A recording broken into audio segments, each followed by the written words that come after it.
اس نفس نے دوزخ بھڑکا دی ہے، اس پر پھونک مار دے، اے وہ کہ تیری پھونک دریا کی ہمت سے بڑھ کر ہے۔ وہ نفس مکار سمندر ہے، جھاگ دکھائی دیتا ہے، دوزخ ہے، مکر سے معمولی حرارت دکھائی دیتا ہے، تیری نگاہ میں اس وجہ سے مختصر نظر آتا ہے تاکہ تو اس کو حقیر سمجھے اور تیرا غصہ حرکت میں آ جائے۔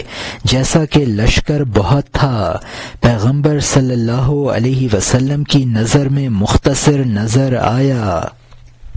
یہاں مترجم نے حاشیے میں لکھا ہے کہ اے ضیاء الحق، تمہارا پھونکنا اس دوزخ کی آگ کو بجھانے میں سمندر سے بھی زیادہ ہے۔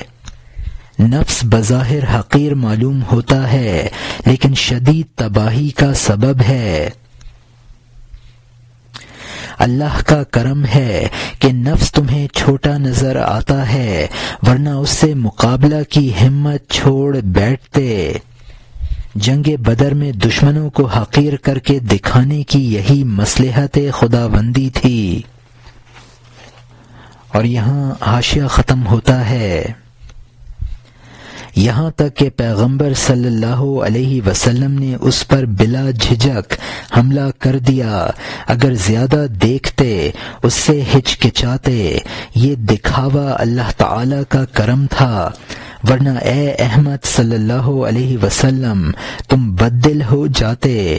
ان کو اور ان کے ساتھیوں کو کم دکھایا۔ اللہ تعالی نے ظاہری و باطنی جہاد یہاں تک کہ آپ کو سہولت میسر کر دی، جبکہ انہوں نے دشواری سے منہ نہ موڑا۔ یہاں مترجم نے حاشیے میں لکھا ہے کہ اگر کافروں کی فوج زیادہ نظر آتی تو حملہ کرنے میں پس و پیش کرنا پڑتا۔ جنگ بدر کا جہاد باطنی بھی تھا اور جسمانی بھی۔ اور یہاں حاشیہ ختم ہوتا ہے، ان کو کم دکھانا کامیابی تھی، اس لیے کہ اس طرح دکھانا ان کے لیے عید کا دن تھا۔ کم دکھانا بہت مبارک دن تھا، کیونکہ اللہ تعالی ان کا دوست اور رہنما تھا۔ وہ شخص جس کا کامیابی میں خدا مددگار نہ ہو، سمجھ لے اس کو خرگوش نر شیر نظر آتا ہے۔ اس پر افسوس ہے اگر دور سے 100 کو ایک سمجھ بیٹھے تاکہ دھوکے میں حملہ کر بیٹھے، چونکہ اس کو ذوالفقار ایک نیزہ نظر آتی ہے، چونکہ اس کو نر شیر ایک بلی نظر آتی ہے۔ یہاں مترجم نے حاشیے میں لکھا ہے کہ جنگ بدر میں حضور صلی اللہ علیہ وسلم کو دشمن کم نظر آئے، یہی فتح مندی کا سبب بنا جس سے خوشی حاصل ہوئی۔ یہ کم نظر آنا اللہ کا کرم تھا۔ اللہ کی مدد جس کے شامل حال نہ ہو، اس کو کم دشمن کی تعداد زیادہ نظر آتی ہے اور وہ دشمن کو قوی سمجھتا ہے۔ دشمنوں کا کم نظر آنا کبھی اللہ کے کرم سے ہوتا ہے اور کبھی قہر سے۔ کفار کے ساتھ قہر کا معاملہ تھا تاکہ دھوکہ کھا کر جنگ میں کود پڑیں اور شکست کھائیں۔ ذوالفقار حضرت علی رضی اللہ عنہ کی تلوار کا نام ہے۔ اور یہاں حاشیہ ختم ہوتا ہے، تاکہ بے وقوف ہمت کر کے جنگ کر بیٹھے اور خدا ان کو تدبیر سے پنجے میں پکڑ لے، تاکہ اپنے پیروں سے آئے ہوئے ہوں۔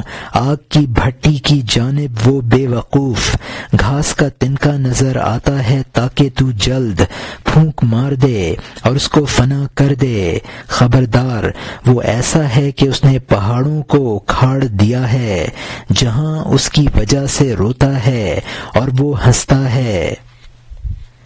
یہاں مترجم نے حاشیے میں لکھا ہے کہ مبتدی کو نفس ایک حقیر چیز معلوم ہوتا ہے اور اس کی اصلاح کو معمولی بات سمجھتا ہے، حالانکہ وہ بہت خطرناک ہے۔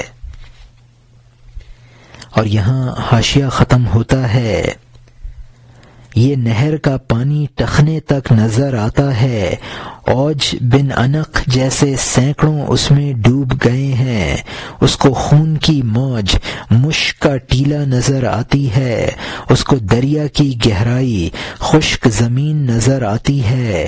اندھے فرعون نے اس دریا کو خشک دیکھا، یہاں تک کہ مستی اور طاقت سے اس میں گھس پڑا۔ جب گھس جاتا ہے دریا کی تہ میں ہوتا ہے، فرعون کی آنکھ کب دیکھتی ہے۔ یہاں مترجم نے حاشیے میں لکھا ہے کہ نفس نے بڑے بڑے انسانوں کو تباہ کیا ہے۔ یہ نفس کی مثال ہے کہ بظاہر معمولی دریا معلوم ہوتا ہے لیکن بڑے سے بڑے انسان کو ڈبو دیتا ہے۔ اور یہاں حاشیہ ختم ہوتا ہے، اللہ تعالیٰ کی ملاقات سے آنکھ بینا بنتی ہے۔ اللہ تعالیٰ ہر احمق کا ہمراز کب بنتا ہے، شکر سمجھتا ہے، وہ خود قاتل زہر ہوتی ہے، وہ ٹھیک راستہ سمجھتا ہے، وہ چھلاوے کی آواز ہوتا ہے۔ اے آسمان، تو آخری زمانے کے فتنے میں تیزی سے گھومتا ہے، آخر کچھ تو امن دے، تیرا تیز خنجر ہمارے قتل کے در پہ ہے، زہر آلود نشتر ہمارے مارنے کے در پہ ہے۔ اے آسمان، اللہ تعالیٰ کے رحم سے رحم کرنا سیکھ لے، چونٹیوں کے دل پر سانپ کی طرح نہ کاٹ۔ یہاں مترجم نے حاشیے میں لکھا ہے کہ بصیرت اہل حق کو حاصل ہوتی ہے، فرعون احمق اس کا مستحق نہ تھا۔ چھلاوا جو راستے سے بھٹکا دیتا ہے۔ اور یہاں حاشیہ ختم ہوتا ہے، اس ذات کا واسطہ جس نے تیرے گنبد کے چرغے کو اس گھر پر گھمایا ہے کہ دوسرے طریقے پر گھوم اور رحم کر، اس سے قبل کہ تو ہمیں تباہ کر دے۔ یہاں مترجم نے حاشیے میں لکھا ہے یہ قسم ہے اس کا جواب اگلا شعر ہے، یعنی تیری گردش ہماری تباہی کے لیے نہ ہو، زمانے نے ہمیں پرورش کیا ہے۔ یہ مولانا نے عام شاعرانہ انداز اختیار فرمایا ہے، ورنہ زمانے کی گردش نہ آبادی کا سبب ہے نہ بربادی کا۔ اور یہاں حاشیہ ختم ہوتا ہے، اس شاہ کا واسطہ جس نے تجھے شفاف پیدا کیا اور اس قدر مشعلیں تجھ میں پیدا کیں، تجھے اس قدر آباد اور باقی رکھا کہ دہریہ نے تجھے ازلی سمجھا۔ خدا کا شکر ہے ہم تیری ابتدا کو سمجھ گئے، انبیاء نے تیرا راز کہہ دیا۔ آدمی سمجھتا ہے کہ مکان نو پیدا ہے، مکڑی نہیں جو اس میں کھیل رہی ہے۔ مچھر کیا جانے کہ یہ باغ کب سے ہے، اس لیے کہ وہ موسم بہار میں پیدا ہوا، اسی میں اس کی موت ہے۔ یہاں مترجم نے حاشیے میں لکھا ہے کہ وہ شخص جو خدا کے وجود کا قائل نہ ہو اس کو دہریہ کہتے ہیں، اور تمام مادی تصرفات خود مادہ کی طرف منسوب کرے۔ مکڑی اپنے جالے کو ازلی سمجھ سکتی ہے،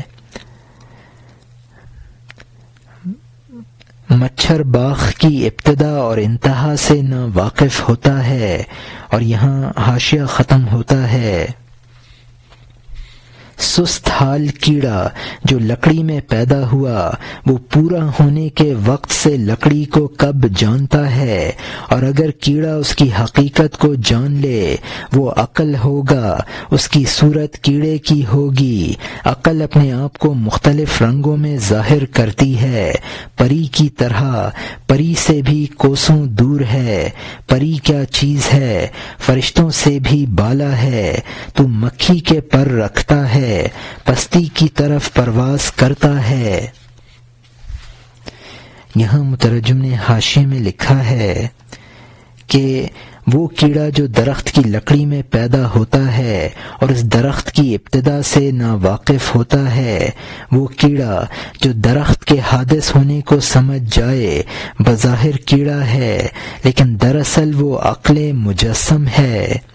عقل ایک مجرد چیز ہے جو کیڑے کی شکل میں متشکل ہو سکتی ہے جیسے جن اور پری، بلکہ وہ پری سے بھی بہت زیادہ لطیف چیز ہے۔ عقل فرشتہ سے بھی زیادہ مجرد ہے۔ دہریہ اور عام انسان کی عقل کی پرواز مکھی کی طرح پستی کی طرف ہے، جو عالم کے حادث ہونے کی طرف پرواز نہیں کرتی ہے۔ اور یہاں حاشیہ ختم ہوتا ہے۔ اگرچہ تیری عقل عالم بالا کی طرف پرواز کرتی ہے، تیری تقلید کا پرندہ نیچے کی طرف چکتا ہے۔ تقلیدی علم ہمارا وبال جان ہے، وہ مانگی ہوئی چیز ہے اور ہم مطمئن بیٹھے ہیں کہ یہ ہماری ملکیت ہے۔ اس عقل سے بیگانہ ہو جانا چاہیے، دیوانگی اختیار کر لینی چاہیے۔ جس کو تو اپنا فائدہ سمجھتا ہے اس سے گریز کر، زہر پی لے، آب حیات کو بہا دے۔ یہاں مترجم نے حاشیے میں لکھا ہے کہ دہریہ اور عام انسان میں بھی عقل ہے جو عالم کے حدوث کا ادراک کر سکتی ہے، لیکن اس کا تقلیدی علم مانع بنتا ہے۔ تقلیدی علم حقیقت تک نہیں پہنچاتا اور انسان اس سے دھوکے میں مبتلا ہو جاتا ہے۔ تقلیدی علم سے جہل اور دیوانگی کی بے عقلی بہتر ہے۔ ناقص عقل جس کو اچھا سمجھے اس کو برا سمجھنا چاہیے۔ ناقص عقل جس کو زہر سمجھے وہ دراصل آب حیات ہے، اور جس کو آب حیات سمجھے وہ زہر ہے۔ ناقص عقل والا، اور یہاں مترجم کا حاشیہ ختم ہوتا ہے، جو تیری تعریف کرے اس کو بھلا کہہ، نفع اور سرمایہ مفلس کو قرض دے دے، امن کی جگہ کو چھوڑ، خوف کی جگہ میں رہ، عزت کو خیر بات کہہ دے اور کھلم کھلا رسوا بن۔ میں نے دور اندیش عقل کو آزما لیا، اس کے بعد اپنے آپ کو دیوانہ بناؤں گا۔ یہاں مترجم نے حاشیے میں لکھا ہے کہ ناقص عقل والا انسان اپنی تعریف سے خوش ہوتا ہے۔ تمہیں چاہیے کہ منہ پر تعریف کرنے والے کو برا بھلا کہہ دو اور منہ پر تعریف کرنے کے نفع اور سرمایہ کو نیکیوں سے مفلس کے سپرد کر دو۔ ناقص عقل جس جگہ کو امن کی جگہ سمجھے اس کو چھوڑ کر اس جگہ جاؤ جس کو وہ ڈر کی جگہ سمجھتی ہے، جس کو وہ عزت سمجھتی ہے اس سے گریز کرو، اور جس کو وہ ذلت سمجھے اسی کو اختیار کرو۔ اور یہاں حاشیہ ختم ہوتا ہے۔ اب نئے مضمون کا آغاز ہوتا ہے جس کا عنوان ہے عذر گفتن دلقق با سید کے چرا فاحشہ بنکاح آورد، یعنی آقا سے ڈوم کا عذر کرنا کہ اس نے بدکار عورت سے کیوں نکاح کیا ہے۔ ایک رات ایک بڑے آقا نے ڈوم سے کہا، جلدی میں نے رنڈی سے نکاح کر لیا، مجھ سے یہ کھل کر کہنا چاہیے تھا تاکہ میں ایک پردہ نشین سے تیرا نکاح کر دیتا۔ اس نے کہا، تو نے تو پاک دامن پردہ نشینوں سے نکاح کیا، وہ رنڈی بنی اور میں غم سے گھلا۔ اس رنڈی سے میں نے جان کر نکاح کیا ہے تاکہ میں دیکھوں یہ آخر میں کیا بنتی ہے۔ یہاں مترجم نے حاشیے میں لکھا ہے کہ دلقق کا مطلب ہے ڈوم، یعنی اس نے پردہ نشینوں کو برت کر رنج اٹھایا تو رنڈی سے نکاح کر کے تجربہ حاصل کرنے کی سوچی۔ اسی طرح عقل کے نقصانات محسوس کر کے دیوانگی کا تجربہ کرنا چاہیے جو کہ مفید ہوگی، جیسا کہ بہلول کے قصہ سے واضح ہوگا۔ اور یہاں حاشیہ ختم ہوتا ہے۔ میں نے عقل کو بھی بہت آزمایا، اس کے بعد دیوانگی کا کھیت تلاش کروں گا۔ یہاں مترجم نے حاشیے میں لکھا ہے کہ جس طرح اس ڈوم نے پردہ نشینوں سے عاجز آ کر رنڈی کا تجربہ شروع کیا، اسی طرح میں عقل سے عاجز آ کر دیوانگی کا تجربہ شروع کروں گا۔ اور یہاں حاشیہ ختم ہوتا ہے۔ اب نئے مضمون کا آغاز ہوتا ہے جس کا عنوان ہے بحیلت در سخن آوردن سائل آں بزرگ را کہ خود را دیوانہ ساختہ بود، یعنی سوال کرنے والے کا تدبیر سے ان بزرگ کو باتوں پر آمادہ کر لینا جنہوں نے اپنے آپ کو دیوانہ بنا لیا تھا۔ ایک شخص کہہ رہا تھا میں ایک عقل مند چاہتا ہوں، اس سے ایک مشکل میں مشورہ کر لوں گا۔ ایک شخص نے اس سے کہا ہمارے شہر میں اس بظاہر دیوانے کے علاوہ کوئی عقل مند نہیں ہے۔ بانس پر سوار ہو کر یہ فرمان بچوں میں اس کو دوڑا رہا ہے، دن رات گیند سے کھیلتا ہے، دنیا میں چھپا خزانہ ہے، دنیا کی روح ہے، صاحب رائے ہے اور چنگاری ہے، آسمان کا رتبہ والا ہے اور ستارے کا سوار ہے، اس کی عزت فرشتوں کی جان ہے، وہ اس دیوانگی میں چھپا ہوا ہے، لیکن ہر دیوانہ کو تو جان نہ سمجھنا، سامری کی طرح بچھڑے کے آگے ماتھا نہ ٹیکنا۔ جب ولی نے صاف صاف تجھ سے کہہ دیے غیب کے لاکھوں معاملے اور پوشیدہ راز۔ یہاں مترجم نے حاشیے میں لکھا ہے کہ حضرت بہلول رحمۃ اللہ علیہ ہارون الرشید کے زمانے میں ایک بزرگ تھے جنہوں نے مصلحتاً اپنے آپ کو دیوانہ بنا رکھا تھا۔ بانس کا گھوڑا بنا کر بچوں میں کھیلتے رہتے تھے، خاموش رہتے تھے، لیکن جب بولتے تھے تو بڑی دانائی کی بات کہہ دیتے تھے۔ حضرت بہلول رحمۃ اللہ علیہ جنہوں نے اپنے آپ کو دیوانہ ظاہر کر رکھا تھا، شب و روز بچوں کے ساتھ گیند کھیلتے ہیں، معرفت کے علوم کا چھپا ہوا خزانہ ہے، دنیا ان کی بدولت قائم ہے۔ اور یہاں حاشیہ ختم ہوتا ہے تجھ میں وہ فہم اور وہ سمجھ نہ تھی، تو گوبر کو اگر سے نہ پہچان سکا۔ ولی نے جب جنون کو اپنا پردہ بنا لیا، اے اندھے تو اس کو کب پہچان سکتا ہے؟ اگر تیرے یقین کی آنکھ کھلی ہوئی ہے، ہر پتھر کے نیچے ایک سپاہی دیکھ لے۔ یہاں مترجم نے حاشیے میں لکھا ہے کہ تو بھلے برے میں امتیاز نہ کر سکا جب ولی اصل حالت میں تھا اور تو اس کو نہ پہچان سکا، تو اب جبکہ وہ دیوانگی میں پوشیدہ ہے تو اس کو کیسے پہچان سکے گا؟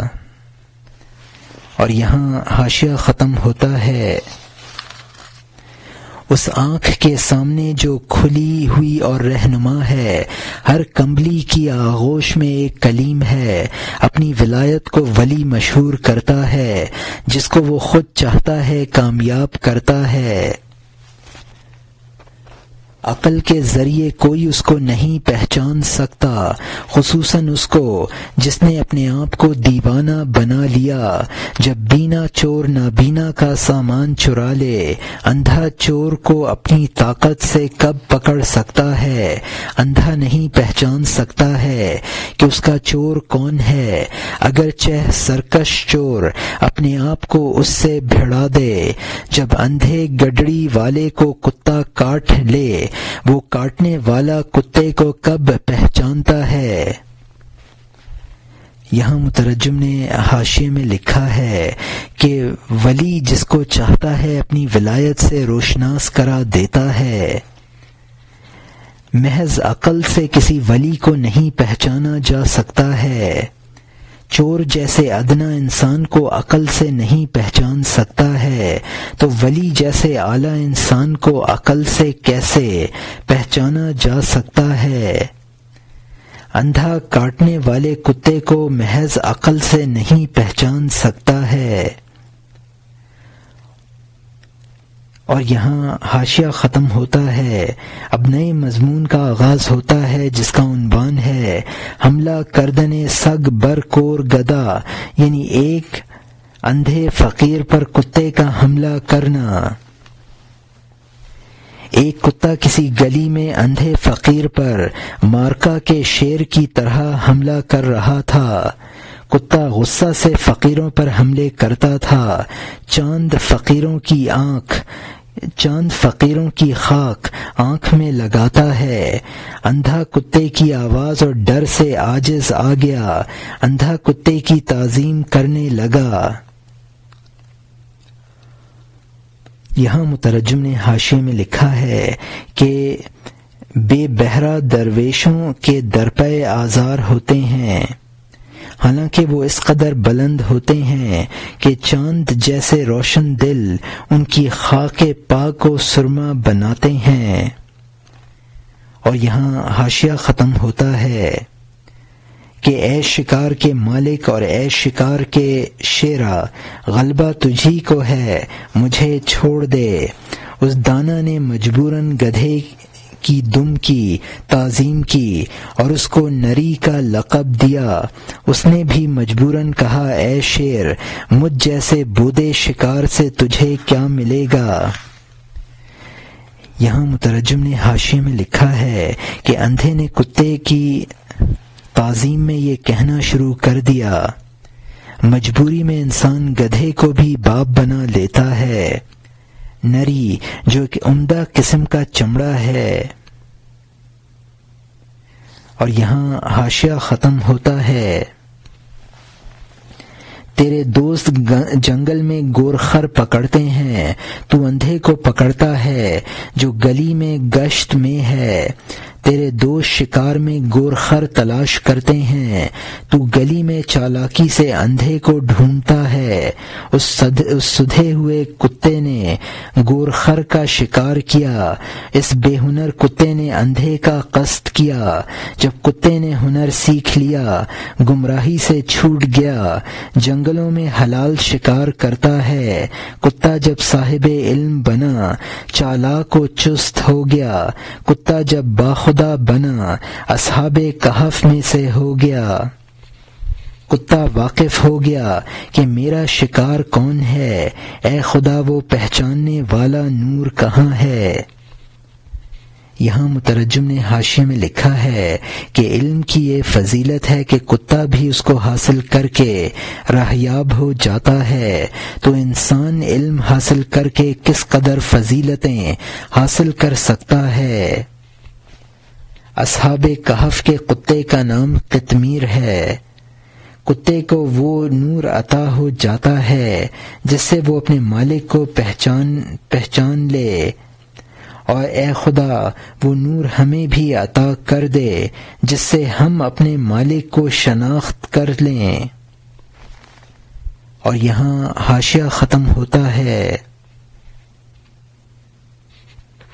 اندھا نہیں پہچانتا ہے، یہ نہ پہچاننا آنکھ نہ ہونے کی وجہ سے نہیں ہے، بلکہ یہ اس وجہ سے ہے کہ وہ جہل سے مست ہے۔ تو زمین سے زیادہ بے آنکھوں والا اندھا کوئی نہیں ہے۔ یہ زمین اللہ کے کرم سے دشمن کو دیکھ لینے والی ہو گئی۔ موسیٰ کے نور کو اس نے دیکھا اور موسیٰ کو نوازا، قارون کو دھنسا دیا اور قارون کو پہچانا۔ ہر حرام زادے کو ہلاک کرنے کے لیے زلزلہ میں آ گئی۔ اے زمین تو پانی نگل لے، اللہ کی جانب سے سمجھ گئی۔ یا ارض ابلعی،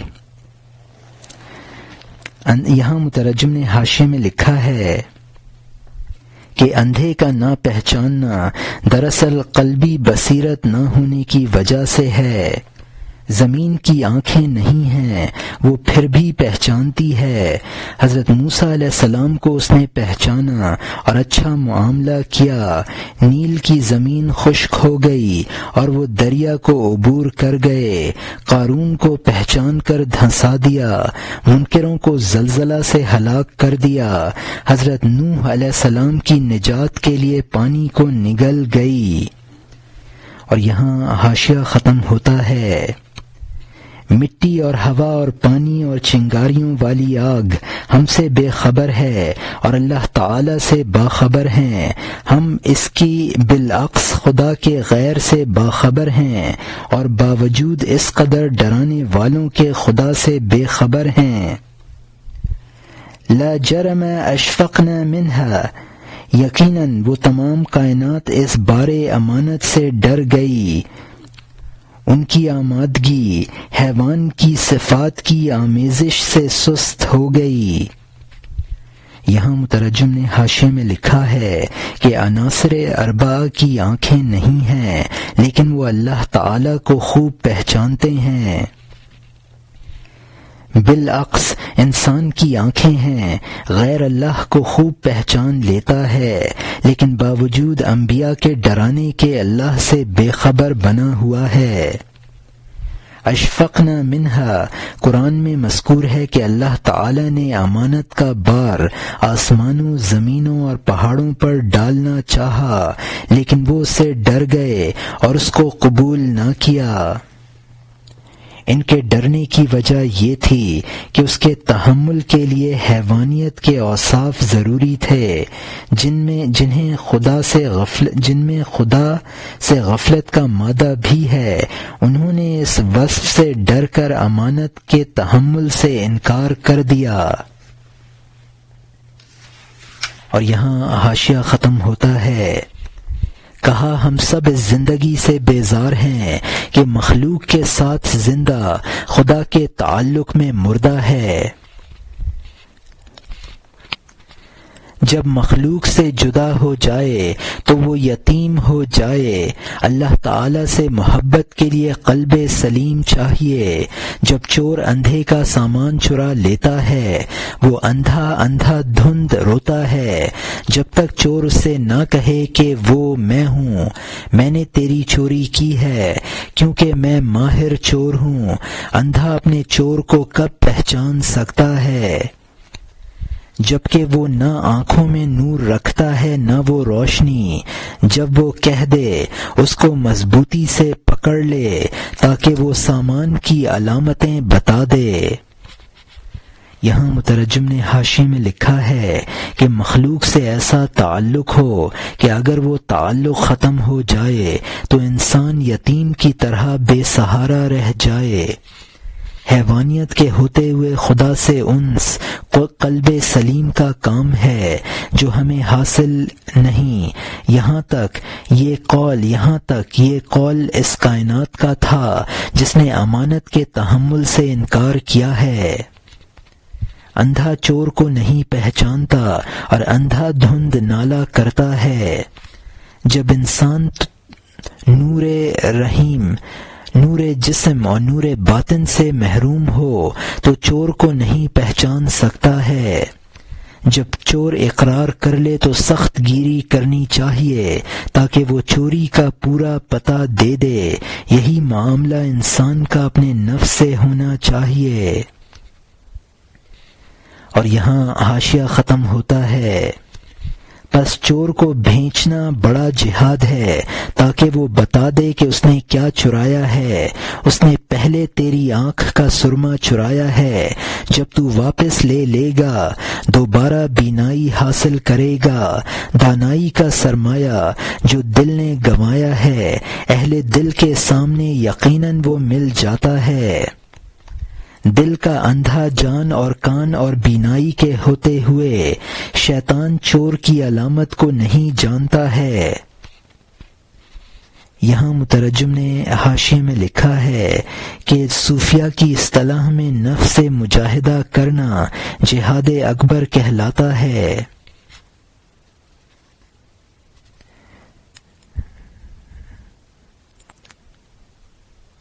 نفس سب سے پہلے انسان کی بصیرت چرا لیتا ہے۔ نفس انسانی جب انسان کو حکمت و دانائی سے محروم کر دے تو وہ دوبارہ اہل دل سے حاصل کی جا سکتی ہے۔ کور باطن باوجود ظاہری حواس کے شیطانی اثرات محسوس نہیں کرتا ہے۔ اور یہاں حاشیہ ختم ہوتا ہے۔ اہل دل کے پاس تلاش کر، بے حس کے پاس تلاش نہ کر، اس لیے کہ مخلوق اس کے مقابلے میں بے حس ہے۔ راز تلاش کرنے والے کی طرف ہم پھر لوٹتے ہیں تاکہ راز بتانے والے سے وہ ہم مشورہ ہو سکے۔ یہاں مترجم نے حاشیے میں لکھا ہے کہ حکمت اہل دل کے پاس ہے، عوام بے حس پتھر ہیں۔ ہم حضرت بہلول رحمۃ اللہ علیہ اور مشورہ چاہنے والے کا قصہ دوبارہ شروع کرتے ہیں۔ مشورہ چاہنے والا اس کے پاس آیا، اے بچہ بنے ہوئے باپ، ایک راز بتا دے۔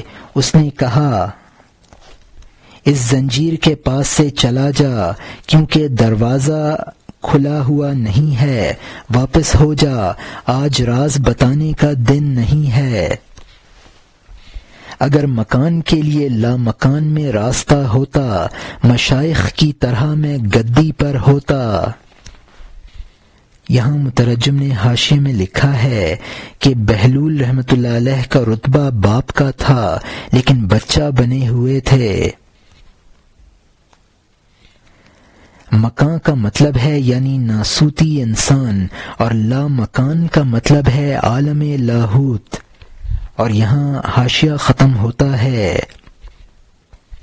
اب نئے مضمون کا آغاز ہوتا ہے جس کا عنوان ہے خواندن محتسب مست خراب افتادہ را بسوئے زنداں، یعنی محتسب کا ایک بدمست پڑے ہوئے کو قید خانہ کی طرف بلانا۔ کوتوال آدھی رات کو ایک جگہ پہنچا، دیوار کی جڑ میں ایک مست کو سویا ہوا دیکھا۔ اس نے کہا، ارے تو نشہ ہے، بتا تو نے کیا پیا ہے؟ اس نے کہا، جو سراہی میں ہے وہ میں نے پیا ہے۔ اس نے کہا، صاف بتا کہ آخر سراہی میں کیا ہے؟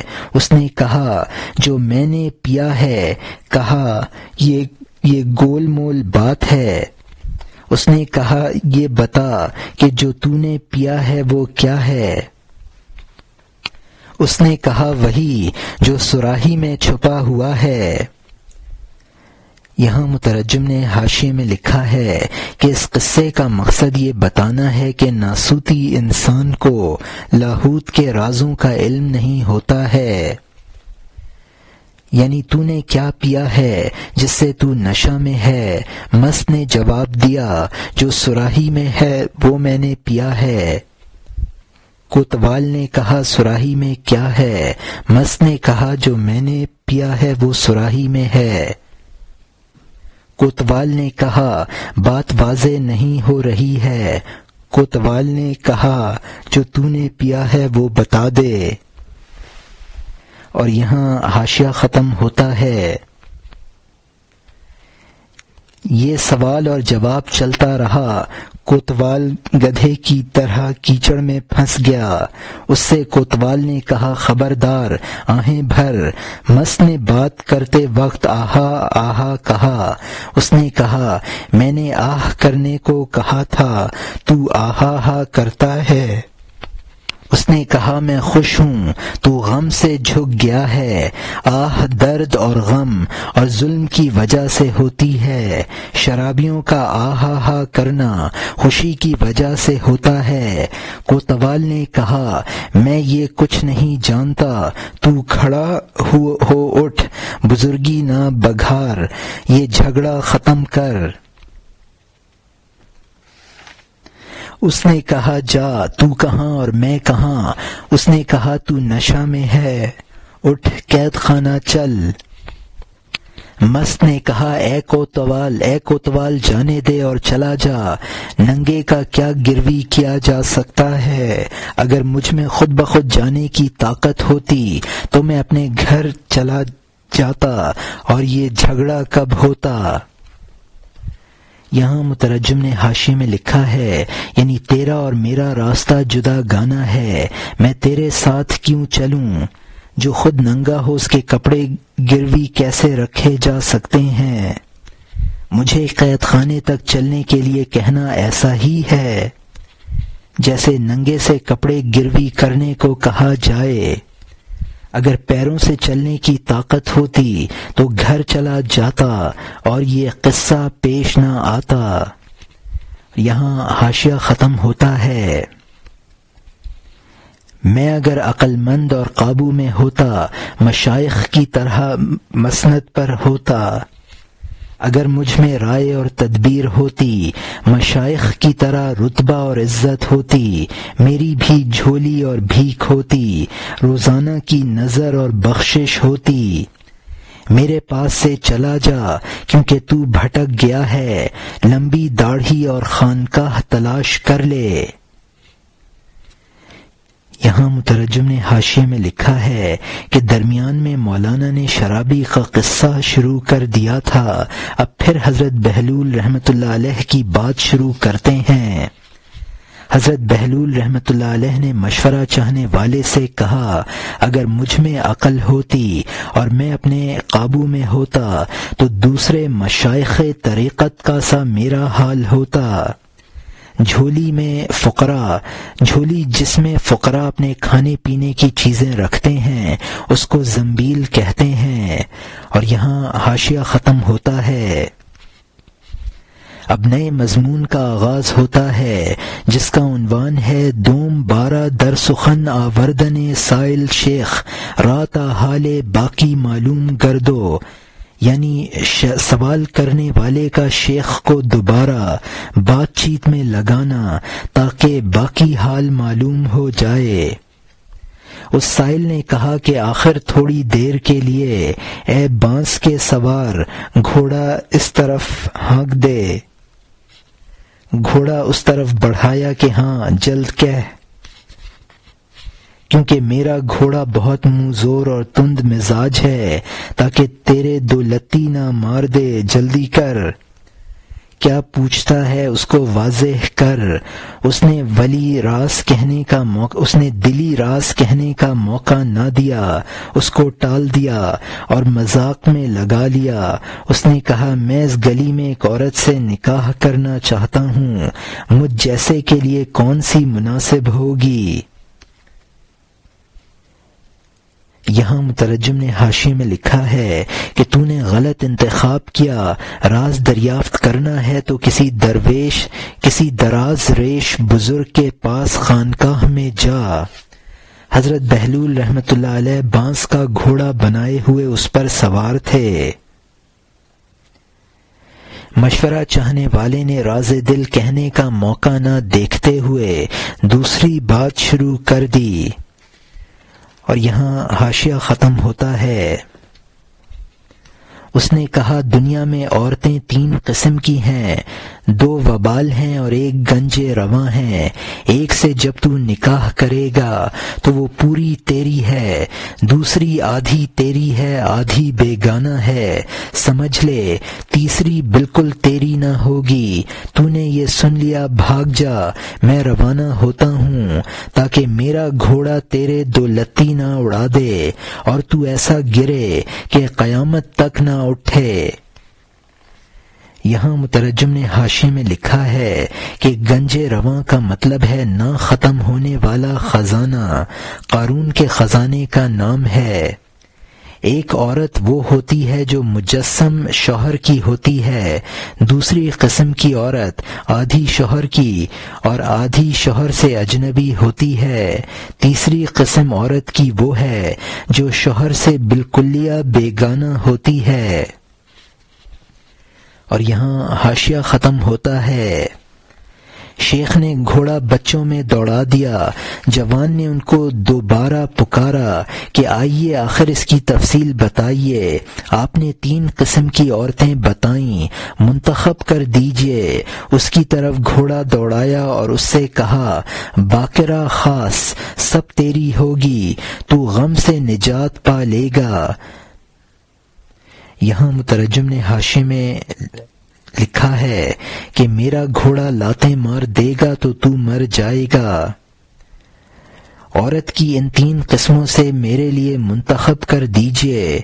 بے شادی شدہ عورت ایسی عورت سے شادی کی جائے تو وہ ہمتاً شوہر کی ہوتی ہے۔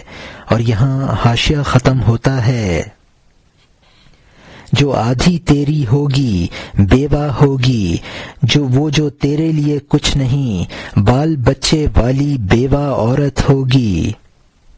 جب اس کے پہلے شوہر سے بچہ ہوگا، اس کے دل کی محبت اس طرف جائے گی، بھاگ جا تاکہ گھوڑا دولتی نہ مار دے، میرے سرکش گھوڑے کا کھر تیرے لگے۔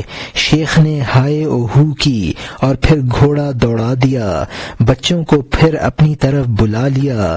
سوال کرنے والے نے پھر ان کو آواز دی کہ آئیے اے شہنشاہ، ایک سوال رہ گیا۔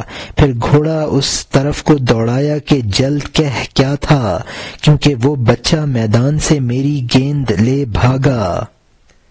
یہاں مترجم نے حاشیے میں لکھا ہے کہ بیوہ کا تعلق پہلے شوہر سے بھی باقی رہتا ہے جو بالکل شوہر کی نہیں ہوتی، اور ایسی بیوہ عورت ہوتی ہے جس کی پہلے شوہر سے اولاد بھی ہو۔ اور یہاں حاشیہ ختم ہوتا ہے۔ اس نے کہا، اے شاہ، اس عقل و ادب کے ہوتے ہوئے یہ کیا بناوٹ ہے، یہ کیا کام ہے، تعجب ہے۔ تو بیان میں عقل کل سے آگے ہے، تو سورج ہے، پاگل پن میں کیوں پوشیدہ ہے۔ کہا، یہ عوام سوچتے ہیں کہ شہر کا مجھے قاضی بنا دیں، میں ٹالتا ہوں، وہ مجھ سے کہتے ہیں نہیں، تم جیسا کوئی دوسرا صاحب فن عالم نہیں ہے۔ تمہارے ہوتے ہوئے ناجائز اور برا ہے کہ تم سے کم فیصلہ کی بات کرے۔ شریعت میں کوئی طریقہ نہیں ہے کہ ہم تم سے کمتر کو شاہ اور پیشوا بنا لیں۔ اس مجبوری میں پاگل اور دیوانہ ہو گیا ہوں، عاجز آ کر ان لوگوں سے بیگانہ بن گیا ہوں۔ بظاہر پاگل اور دیوانہ ہو گیا ہوں، لیکن در حقیقت میں وہی ہوں کہ جو تھا۔ یہاں مترجم نے حاشیے میں لکھا ہے کہ یہ ان عوام نے کہا،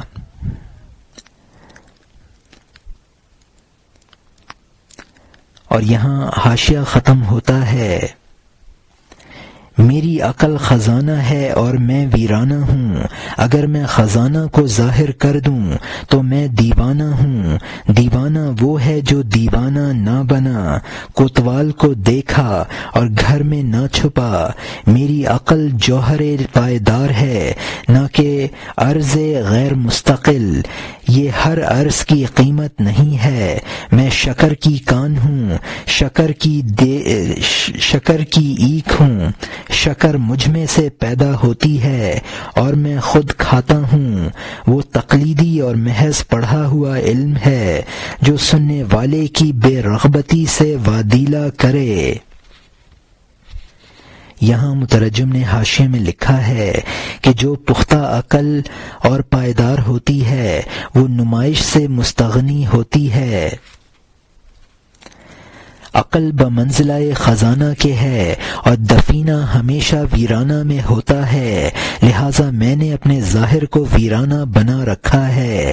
اب اگر میں عقل کا اظہار کروں تو دیوانگی ہوگی۔ دیوانہ تو وہ ہے جو اپنی عقل کی نمائش کرے اور بوقت ضرورت اس کو چھپانے کے لیے دیوانہ نہ بنے۔ اس کی مثال تو شخص کی سی ہے جس کی گرفتاری کے لیے کوتوال آ رہا ہو اور وہ پھر بھی گھر میں نہ چھپے۔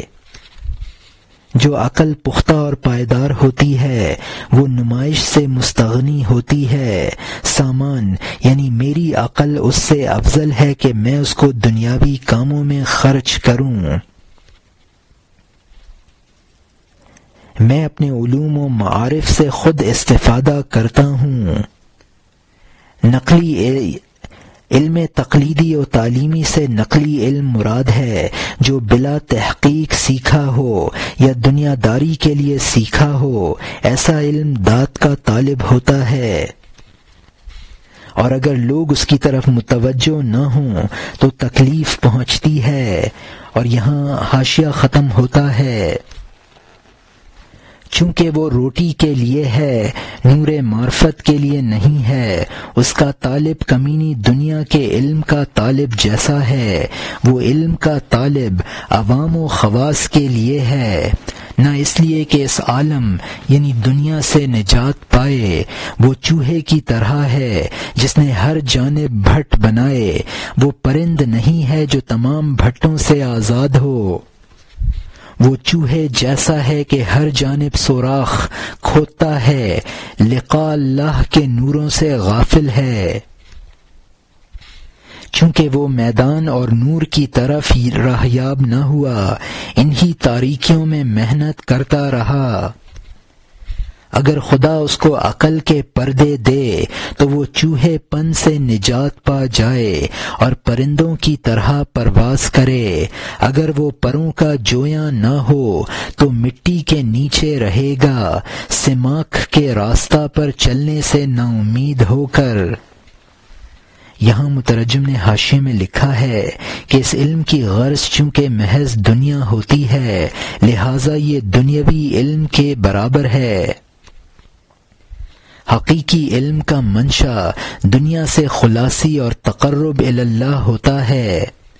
جس طالب علم کا مقصد دنیا ہو اس کی مثال چوہے کی سی ہے جو روشنی سے نفور ہوتا ہے، یہ بھی نور معرفت سے متنفر ہے۔ معرفت خداوندی کے نور کو نور لقا کہا ہے۔ ایسے طالب علم کو خدا اگر عقل عنایت فرما دے تو پرندوں کی طرح عالم بالا کی طرف پرواز کرے۔ سماک ایک ستارہ ہے جو قمر کی 14ویں منزل میں ہے، یہاں بلندی اور عروج مراد ہے۔ اور یہاں حاشیہ ختم ہوتا ہے۔ وہ زبانی علم جو بے روح ہوتا ہے وہ خریداروں کی توجہ کا عاشق ہوتا ہے۔ اگر وہ بحث کے وقت بھاری علم ہو، جب اس کا خریدار نہ ہوگا تو وہ فنا ہوا اور جاتا رہا۔ میرا خریدار اللہ تعالی ہے اور مجھے وہ عالم بالا کی طرف کھینچتا ہے، چنانچہ ارشاد ہے اللہ نے خریدا۔ میرا خون بہا ذوالجلال اللہ تعالی کا جمال ہے، میں اپنا خون بہا کھاتا ہوں جو حلال کمائی ہے۔ ان مفلس خریداروں کو چھوڑ ایک مشت خاک کیا خریداری کر سکتی ہے؟ مشتری من خدا یست و میرا می کشت بالا کے اللہ اشترا، خون بہائے من جمال ذوالجلال، خون بہائے خود خورم کسب حلال۔ این خریدان مفلس را بہل چہ خریداری کند یک مشتگل۔ یہاں مترجم نے حاشیے میں لکھا ہے کہ اللہ اشترا کا مطلب ہے کہ قرآن پاک میں ہے کہ خدا نے مومنوں سے ان کی جان اور مال خرید لیا ہے اس عوض پر کہ ان کے لیے جنت ہے۔ جان کی قیمت جو قاتل سے دلائی جاتی ہے اس کو خون بہا کہتے ہیں۔ اب مجھے اللہ کے جمال کا دیدار حاصل ہے۔ اور یہاں حاشیہ ختم ہوتا ہے۔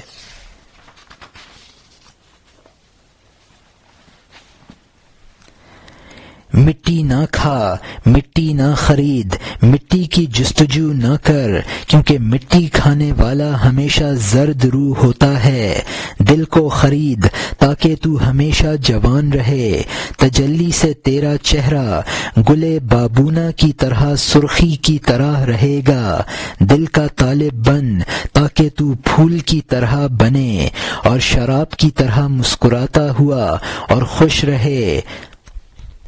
یہاں مترجم نے حاشیے میں لکھا ہے کہ وہ عالم جو اپنے علم کی انسانوں سے داد کا طالب ہے، مٹی کھانے والے کی طرح ہے جو زرد روح ہوتا ہے، اور زرد روئی شرمندگی کی علامت ہے۔ کسی صاحب دل کا دل خرید لو، اس کے دل کے نور سے تمہارا چہرہ گلے بابونہ کی طرح سرخ رہے گا، جو خوشی اور جوانی کی علامت ہے۔ شراب کی رنگت سرخ ہوتی ہے۔ اور یہاں حاشیہ ختم ہوتا ہے۔ وہ دل ہی نہ ہوگا جس کا مطلوب مٹی ہے، یہ روئے سخن صاحب دل کے لیے ہے۔ اے خدا، یہ عطا ہمارے بس کی بات نہیں ہے، مخفی مہربانی کے لیے تیری مہربانی مناسب ہے۔ ہماری دستگیری فرما، ہمیں ہم سے خرید لے، پردے کو اٹھا دے اور ہماری پردہ دری نہ فرما۔ اس ناپاک نفس سے ہمیں خرید لے، اس کی چھری ہماری ہڈیوں تک پہنچ گئی ہے۔ ہم مجبوروں سے یہ سخت بیڑی، اے تخت و تاج سے مستغنی بادشاہ کون کھول سکتا ہے؟ یہاں مترجم نے حاشیے میں لکھا ہے کہ جو دل مادیات کا طالب ہو وہ حقیقتاً دل ہی نہیں ہے، ورنہ بڑھیا چیز گھٹیا چیز کی کیسے طالب بن سکتی ہے؟ چونکہ مادیات سے دل کو ہٹا لینا مشکل کام ہے، لہذا مولانا خدا سے التجا کرتے ہیں مادیات سے دل کا متنفر ہو جانا اس کو لطف خفی کہا ہے، یعنی ہمیں اپنی ذات سے بے تعلق کر دے، یعنی وہ پردہ جو ہم میں اور ذات خداوندی میں حائل ہے اس کو دور کر دے۔ اور یہاں حاشیہ ختم ہوتا ہے۔ اے محبوب، اس قدر بھاری قفل کو تیری مہربانی کے علاوہ اور کون کھول سکتا ہے؟ ہم اپنی جانب سے تیری جانب رخ کرتے ہیں، چونکہ تو ہم سے ہمارے اعتبار سے بھی زیادہ نزدیک ہے۔ اس قدر نزدیکی کے ہوتے ہوئے بھی ہم بہت دور ہیں، ایسی تاریکی میں تو نور بھیج دے۔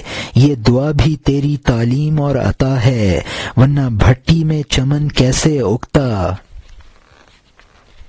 یہاں مترجم نے حاشیے میں لکھا ہے کہ ودود اللہ تعالی کا نام ہے، اس معاملے میں ہماری ذاتی کوشش مفید نہیں ہے۔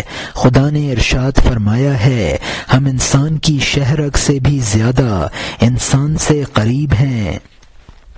یہ دعا جو نفس کے فریب سے نجات کے لیے ہم کر رہے ہیں تیری ہی توفیق ہے۔ دعا جو چمن کی طرح ہے اس کو گلستان کہا ہے۔ آگ کی بھٹی میں چمن اگا دینا قدرت خداوندی کی ایک مثال ہے۔ اور یہاں حاشیہ ختم ہوتا ہے۔ خون اور انتڑی میں سمجھ اور عقل تیرے کرم کے سوا کوئی منتقل نہیں کر سکتا ہے۔ یہ جاری نور چربی کے دو ٹکڑوں سے اس کے نور کی موج آسمان سے ٹکراتی ہے۔ گوشت کا ٹکڑا جو کہ زبان ہے اس سے دانائی کا سیلاب نہر در نہر جاتا ہے، اس سوراخ کی جانب سے جس کا نام کان ہے، جان کے باغ تک جس کا میوہ دانائیاں ہے۔ جانوں کے باغ کی شاہراہ اس کی شریعت ہے، دنیا کے باغ اور چمن اس کی شاخ ہیں۔ یہاں مترجم نے حاشیے میں لکھا ہے کہ انسانی جسم کے خون اور انتڑیوں میں عقل جیسی چیز پیدا فرما دینا قدرت خداوندی کی دوسری مثال ہے۔ انسان کی آنکھوں میں ایسا نور پیدا کر دینا جو آسمان تک پہنچتا ہے قدرت خدا کی تیسری مثال ہے۔ انسان کی زبان سے جو محض گوشت کا ٹکڑا ہے، حکمت و دانائی کی باتیں کانوں تک پہنچتی ہیں اور کان ان کو روح تک پہنچا دیتے ہیں، جس سے انسان میں ہوش مندی پیدا ہوتی ہے۔